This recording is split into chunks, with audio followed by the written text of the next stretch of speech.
এত সহজে এত মজাদার আইসক্রিম সত্যিই খেতে অসাধারণ হয়েছিল। সেই সহজ রেসিপিটাই আজকে আপনাদের সাথে শেয়ার করব। আমি কাকুলি রেস্টুরেন্ট কুকে সকলকে স্বাগতম।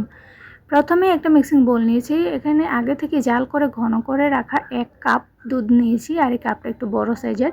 তারপরে নিচ্ছি কিছুটা চিনি শিরা, তবে গোটা চিনি নিলে কিন্তু এখানে একটু ভালো করে জাল করে নিতে হবে। তারপর নারকেল কোড়ানো দিচ্ছি 1 কাপ। দেওয়া হয়ে গেলে দিয়ে দিচ্ছি 2 চামচ দুধের সর। দুধের সরটা দিলে কিন্তু আইসক্রিমের টেস্টটা ভীষণ বেড়ে যাবে, খেতে ভালো লাগবে। তো খুব ভালোভাবে আলতো হাতে নেড়ে চেড়ে নিচ্ছি। তারপর নিচ্ছি আমি আইসক্রিমের মোল্ড। আপনাদের পছন্দ মতো যে কোনো আইসক্রিমের মোল্ড নিতে পারেন।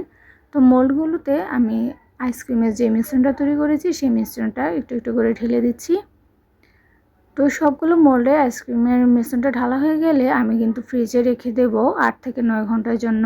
তো ঢাকনাটা দিয়ে দিচ্ছি। তারপর এটাকে ফ্রিজে রেখে দেব।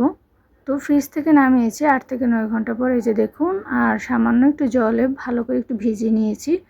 ভেজানোর পরে এরকম একটু টান দিলেই আইসক্রিমটা খুব ভালোভাবে উঠে আসবে। আপনারা দেখে বুঝতে পারছেন। জাস্ট সামান্য নর্মাল জলে একটু ভেজালেই চলবে।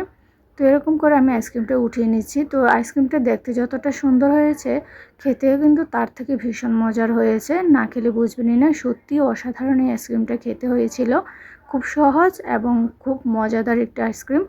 এই ভরপুর গরমে ঘরেই তৈরি করে এই আইসক্রিমটা আপনারা খেতে পারেন, ভীষণ মজার। তো যদি আমার এই রেসিপিটা আপনাদের ভালো লেগে থাকে তাহলে লাইক, কমেন্ট অ্যান্ড শেয়ার অবশ্যই করে দেবেন। আর সাবস্ক্রাইব করতে ভুলবেন না, পাশে বেল আইকনটি অবশ্যই অন করে দেবেন। দেখা হচ্ছে নেক্সট ভিডিওতে। ভালো থাকবেন, বাই বাই।